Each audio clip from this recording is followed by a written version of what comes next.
Hello, this is Jeff L. Gilbert, live from my hot tub. Yes, you heard it, from my hot tub.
Anyway, for those of you that do not know me, I've been involved in network marketing now for 40 years, and so I share a lot of what I've learned in my journey on these live calls. And so one thing that gives me energy is when I come out here and get in a hot tub, and then I just, hey, Jack Kramer from Winchester, Lupita, good to see you. Anyway, but so I'm just out and about, and how do you like my waterfalls back there? Anyway, good to see you. Adas, good to see you from Winnipeg. How are you? Annie, good to see you. ¿Cómo está? So I hope everyone's doing good tonight. What I'm going to do, this question comes up, from time to time. How do you deal with people who leave your business, who leave your team? Especially it hurts when, you've put a lot of time and sometimes money and resources into people. How do you deal with it when they leave? Some people get very angry about it. They retaliate. They, it's like they're part of the Ku Klux Klan. They burn crosses in front of their yards, right? So, some of you may not know what the Klan is, okay? All right, but the point is, they want to, they get angry about it. Big mistake to do that. Big mistake, because I just don't believe in burning bridges with people. I really don't. Let me tell you a story that's really true. I can remember back when it was in the 1990s, a company I was in, it wasn't growing. Our industry, the network marketing profession, was going through a lot of changes, new compensation plans and things like that. Some of the older type compensation plans that required a lot of volume producing from leaders wasn't as popular anymore, and a lot of the new plans didn't require so much. And that was the trend. That's where it was going, and that's where people were going. So I wasn't growing, and I wasn't doing as well as I should have been. So then what happened was I joined another company, though I did not go and try to convince anyone in my downline to come with me. I started new with new people. So I didn't talk to anybody in my former company about what I was doing. Of course, you can't ever hide these things, okay?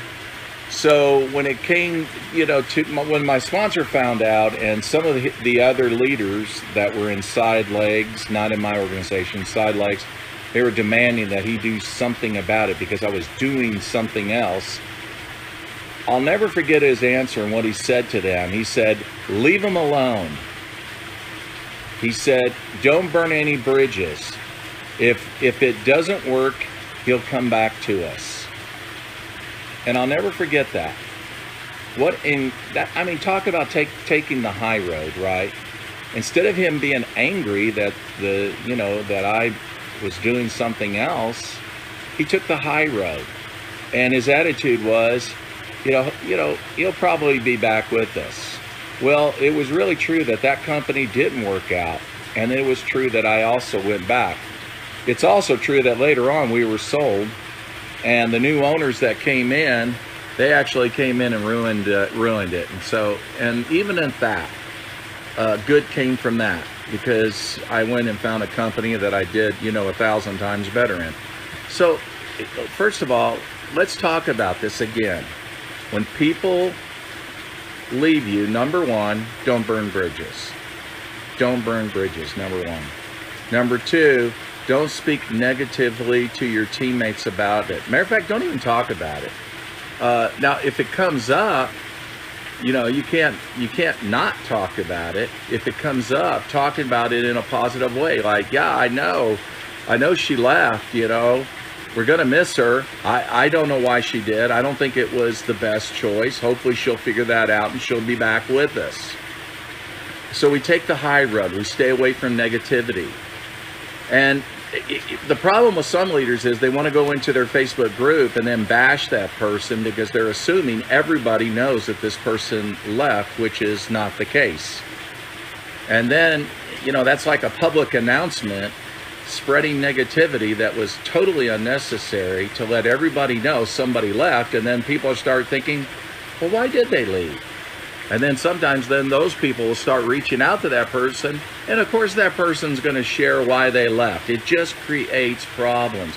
Best thing to do, don't talk about it. If it comes up, take the high road. I don't know why she did that. I don't think it was a good choice. Hopefully she's going to figure that out and be back with us. And then that's it, and then you leave it alone. But you don't create more curiosity as to the why did they leave, if that makes sense to you. So so that's number one. Now here's the second thing. The second thing is that let's not be the reason why they left, okay? Now people are going to quit no matter what. I mean, they quit school, they quit jobs, they quit marriages, they'll quit you. So don't be shocked. And sometimes, yeah, it does hurt, especially, like I said, when you went out of your way and you've really worked hard to help someone and done so much for them, just for them to do that. Sometimes it's just, an utter lack of loyalty and dedication to not only to the business, but to that relationship you have with that person. But again, let's go back to, again, it's not your fault. If you've done your part, in training them, equipping them, if you've done all that, then you've got nothing to beat yourself up about if they quit.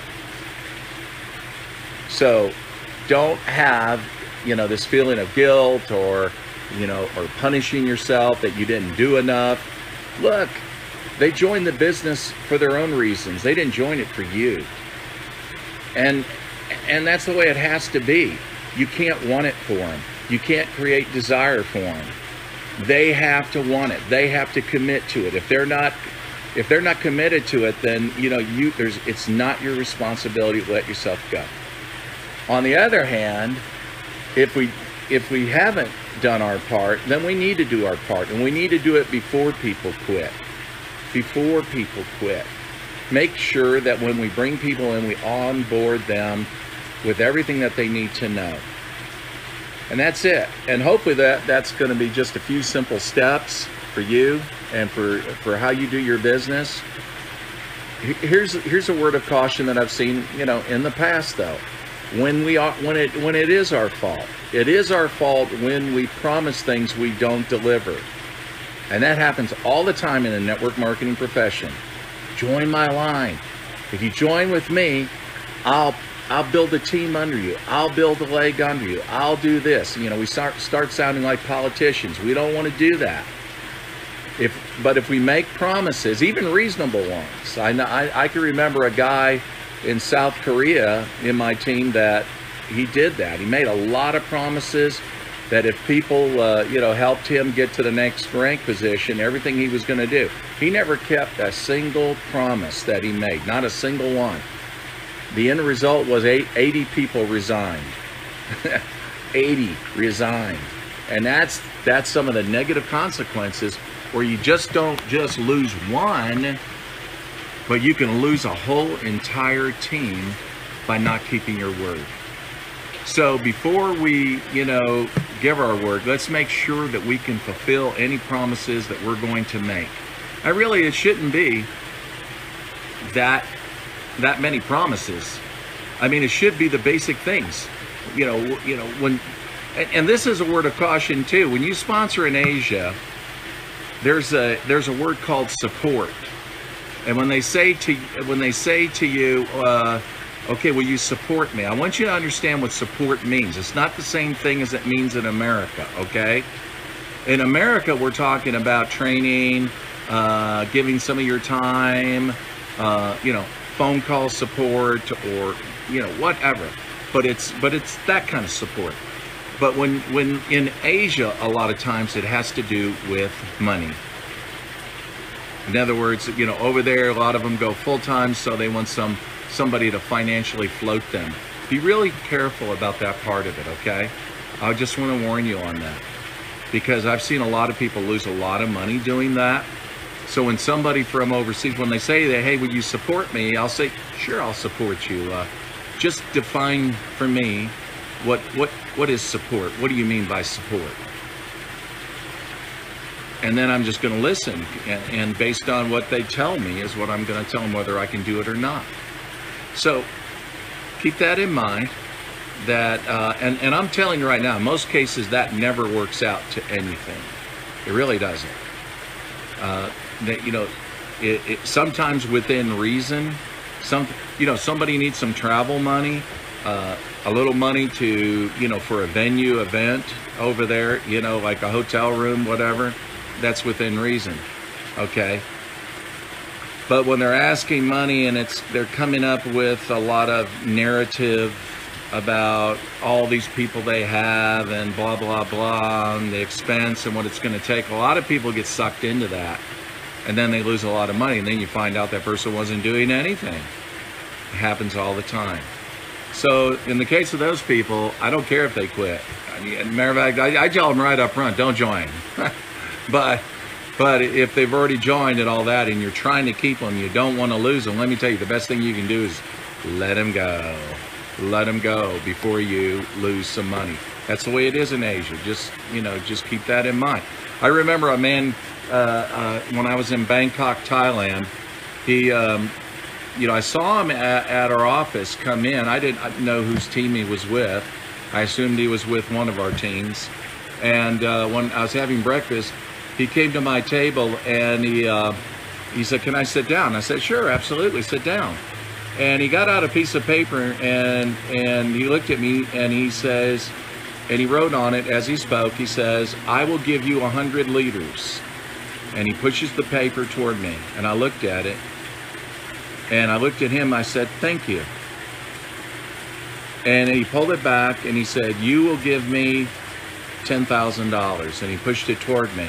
And I said, "No, I will not give you $10,000. I said, you think I'm stupid? You think I believe that you have 100 people right now just waiting. They're standing by their phones. They don't know what to do with their life. They're just waiting for you to call them and tell them what company they need to join. You really want me to believe that?" I said, "Go find someone else, man. That's not me."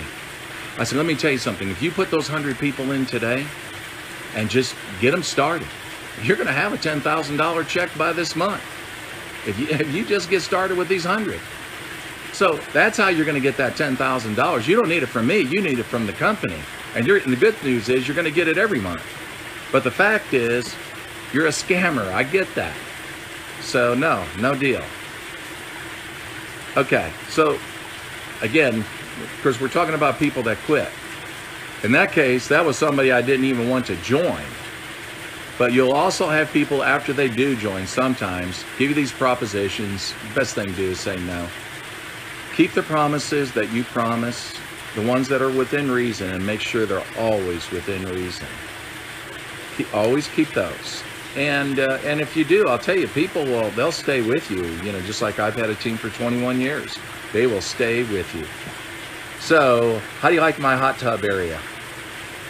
No? You don't like it? Oh, come on, man.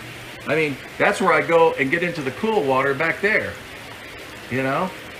It's hot here, but it's cool back there, you know? Where I can just cool down and after I've been in the heat long enough. So anyway, I hope that gives you some value. And I am going to talk to you maybe tomorrow evening, tomorrow evening, about the Nerium lawsuit with the FTC and what does it mean for you. So be looking for that, okay? Hope all you guys are doing well. Love you. And now I'm going to finish chilling out because pretty soon I'm going to crash. I'm just jet lagged, that's all. So I knew if I got in this hot tub, my energy would come back. So thanks a lot for joining me tonight. Wish all you the best. Take care.